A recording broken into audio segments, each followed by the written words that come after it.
Denmark has warned of a fundamental disagreement following a meeting with the White House between US, Danish and Greenlandic officials.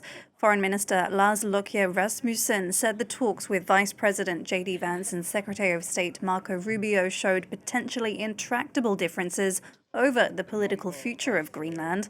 After the meeting, Donald Trump reiterated his desire to acquire the Arctic island.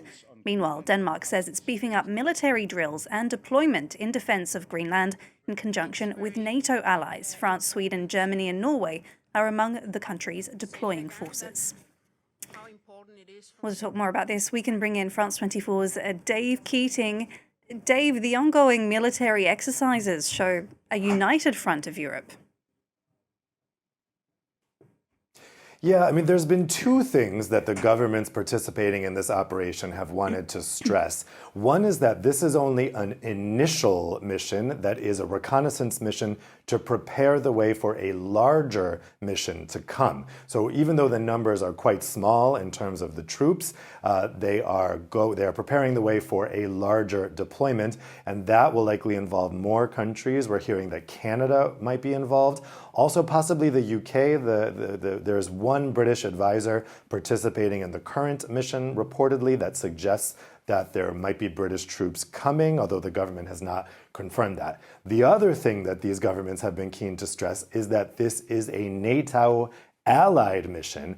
In all of their statements, they have not said anything about this being an EU mission or even a European mission, because they're trying to say to the US, we're doing exactly what you are asking us to do, which is to send resources to Greenland to protect it from a possible Russian or Chinese invasion. However, given the context, it's quite clear that this deployment is actually happening to protect Greenland from an American invasion. Now, it's not the idea that these forces will be able to actually militarily resist such a US invasion. It's meant as a deterrent. The more European nationalities that are there as soldiers in Greenland at the time of a US invasion, the more the US will know that it will trigger a wider conflict, not just with Denmark, but with Europe as a whole. Now, we haven't had much in the way of a reaction to this deployment from the US government. We did have President Trump late yesterday mocking the deployment, saying that it's just additional dog sleds. We haven't had any kind of angry response or any response agreeing with this line that this is doing what the Americans have asked to do. And as far as we can tell, it didn't come up in that meeting at the White House yesterday between the Danish and Greenlandic foreign ministers and the US vice president, at least based on what they said afterwards.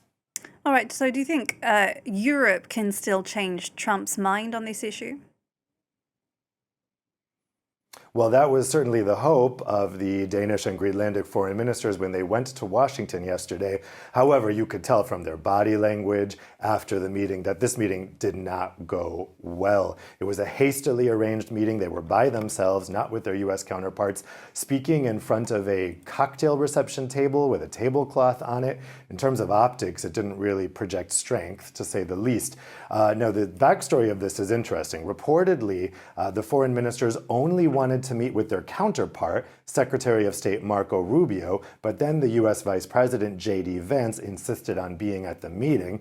That prompted expectations that we were going to see another Oval Office ambush dust-up like we saw between J.D. Vance and President Zelensky last year. Now, in the end, there was no Oval Office spray with reporters where that was possible. That may have been because the Greenlandic and Danish prime ministers refused to do any such opportunity. We don't know. We don't know the exact reasons why they spoke by themselves, why there was no joint appearance, but certainly they would have been keen to avoid any kind of opportunity for the U.S. vice president to grandstand in front of the cameras.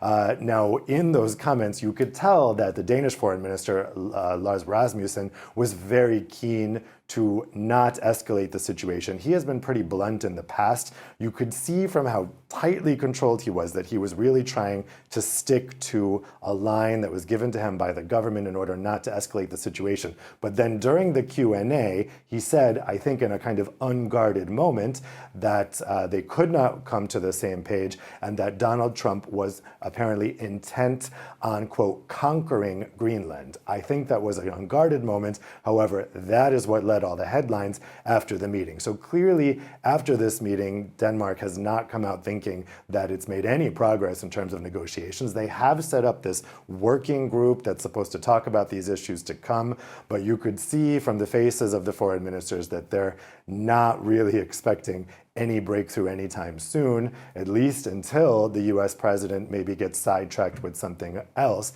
But based on Rasmussen's context, on what he said during that press availability, it's clear that they see that Donald Trump's obsession with Greenland at the moment is the main problem, and no amount of negotiation is going to overcome that easily. All right, Dave Keating, thank you very much for that analysis. Dave Keating, our Brussels correspondent.